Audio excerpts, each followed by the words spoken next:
Hello première classe, comment on se retrouve? Super journée aujourd'hui. Alors, j'ai envie aujourd'hui de vous parler dans cette vidéo de revenus passifs. Vous avez vu le titre, hein? Je vais vous présenter plusieurs sources de revenus, notamment 5, que j'ai décidé de catégoriser en 2 parties. Les premières sources de revenus vont être des sources de revenus peu chronophages qui, par contre, sur le long terme, peuvent vous rapporter vraiment beaucoup d'argent. La deuxième partie, ça va être des sources de revenus qui, par contre, vont vous demander beaucoup de travail et d'investissement personnel au départ. De toutes les manières, je vais faire des vidéos où je vais détailler les différents points que je vais aborder aujourd'hui, les différentes sources de revenus, en expliquant ce que c'est, comment est-ce qu'on le fait, comment on se lance dans une telle activité et surtout, comment gérer les différentes activités que je vais vous présenter. Vous restez avec moi?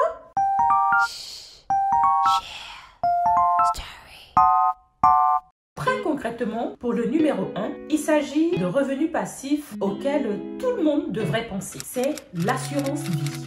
L'assurance vie, je pense que pour une bonne partie de la population, ce sont des choses qu'on ne va pas faire tout de suite ou alors qu'on associe à la mort, à des événements qui sont tragiques. Eh bien, pas du tout. Si vous ne le savez pas, les assurances vie vous permettent de pouvoir profiter de ce qu'on appelle les intérêts composés. Ça va être un moyen pour vous non seulement d'épargner de l'argent, mais aussi et surtout d'investir votre argent de manière passive, automatique, sans avoir besoin de faire beaucoup d'efforts. Vous savez hein, ce qu'on dit dans la vie d'aujourd'hui et même partout, cash is king. J, l'argent. In French, yeah, the J.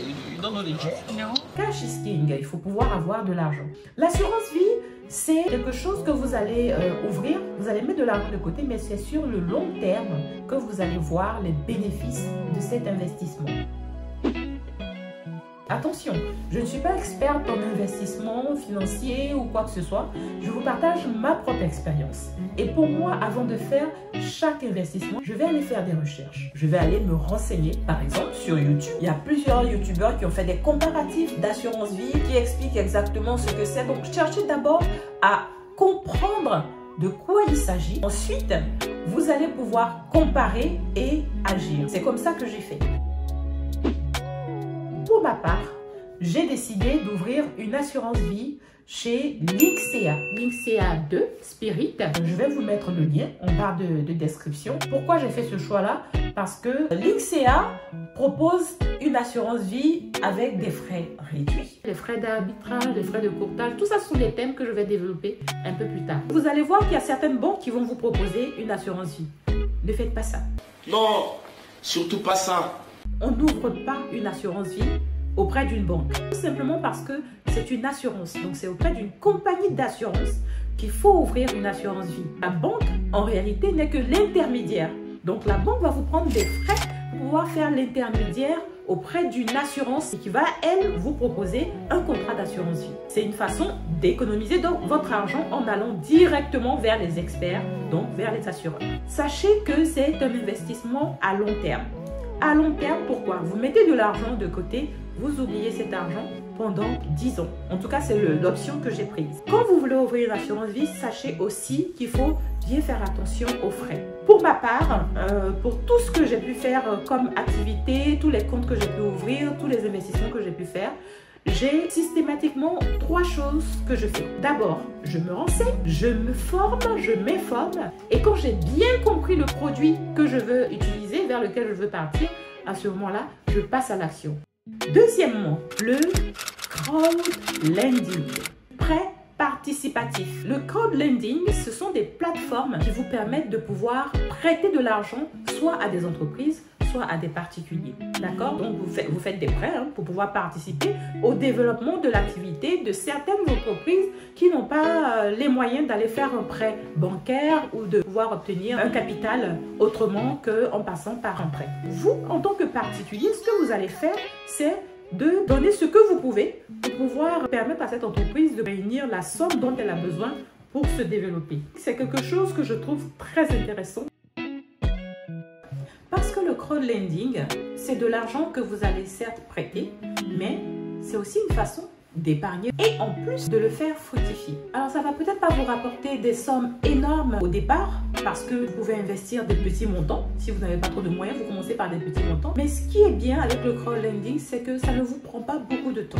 Vous prêtez l'argent et puis vous laissez l'argent travailler. Il y a toujours des intérêts sur le prêt que vous faites. Ça vous permet de fructifier l'argent. Je vous l'annonce déjà, je vais faire aussi une vidéo sur les tontines.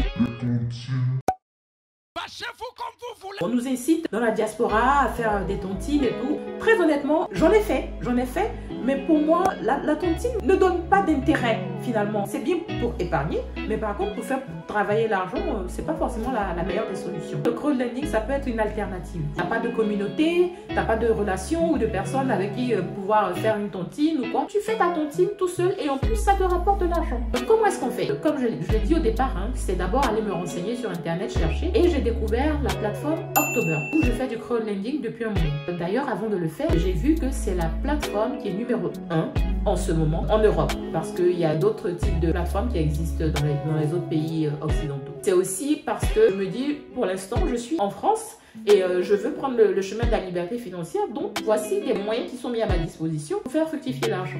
Troisième revenu passif, très peu chronophage aussi à mes yeux, c'est le PEA, plan épargne action. Vous ne vous y connaissez pas vraiment en bourse comme moi, vous n'êtes pas un trader, vous n'êtes pas un acharné et tout ça, pas de problème, vous vous renseignez et vous allez pouvoir ouvrir un PEA et vous permettre d'acheter des actions tout simplement. Vous achetez des actions à travers un portefeuille qui lui va être défiscalisé. Ce qu'il faut bien comprendre, c'est que quand vous ouvrez ce type de compte, il faut vous mettre dans une optique de long terme. Le PEA, ne le cassez pas avant les 5 ans. Vous partez pour au moins 5 ans d'investissement. C'est très bien parce que vous n'allez pas être stressé par les fluctuations de la bourse. Quand vous achetez une action, la semaine d'après, elle peut perdre complètement sa valeur. Vous ne vous stressez pas pour revendre ou quoi que ce soit. Vous attendez. Si vous cassez votre PEA avant 5 ans, non seulement vous êtes imposé là-dessus à hauteur de jusqu'à 30%. Si vous retirez de l'argent avant sur votre PEA, il clôture systématiquement le PEA. Donc, c'est pas du tout intéressant. Par contre, si vous attendez 5 ans, vous pouvez retirer de l'argent, l'utiliser, bénéficier de l'avantage fiscal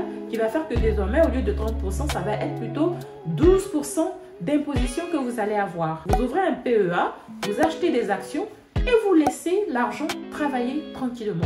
La quatrième source de revenus, qui là par contre demande du temps, votre investissement et du travail, c'est l'immobilier. Ce n'est pas un secret, tout le monde sait aujourd'hui, c'est l'une des valeurs les plus sûres.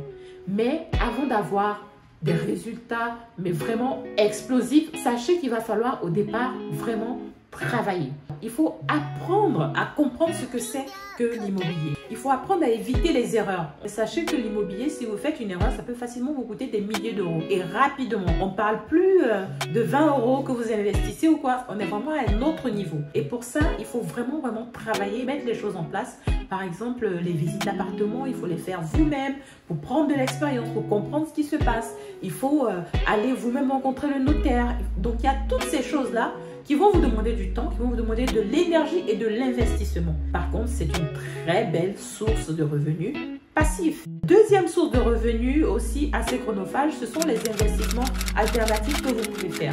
Par exemple, moi, j'investis dans l'agriculture parce que je suis moi-même productrice de bananes plantain. J'investis dans une société qui produit aussi de la banane plantain.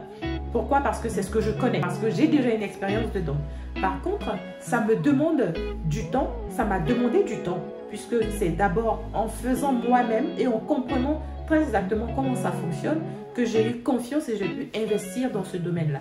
Il y a aussi les business en ligne. Les business en ligne, c'est une très bonne source de revenus passifs, mais on ne va pas se mentir. Il faut travailler, il faut bosser. Pour faire une chaîne YouTube, par exemple, sachez que cette vidéo que vous êtes en train de visionner, il y a 12 heures de travail minimum derrière. Parce que, il faut pouvoir trouver le titre, le travail, le montage, tout ça, ça demande beaucoup d'heures d'investissement. Une fois que c'est mis en place, derrière, les résultats, ils sont explosifs. Voici ma petite contribution pour aujourd'hui. C'est vraiment sur ça que je voulais vous entretenir. Sachez que ces 5 sources de revenus que je viens de citer vont faire chacune l'objet d'une vidéo. N'oubliez surtout pas de liker, partager et de vous abonner en cliquant en dessous. À très bientôt!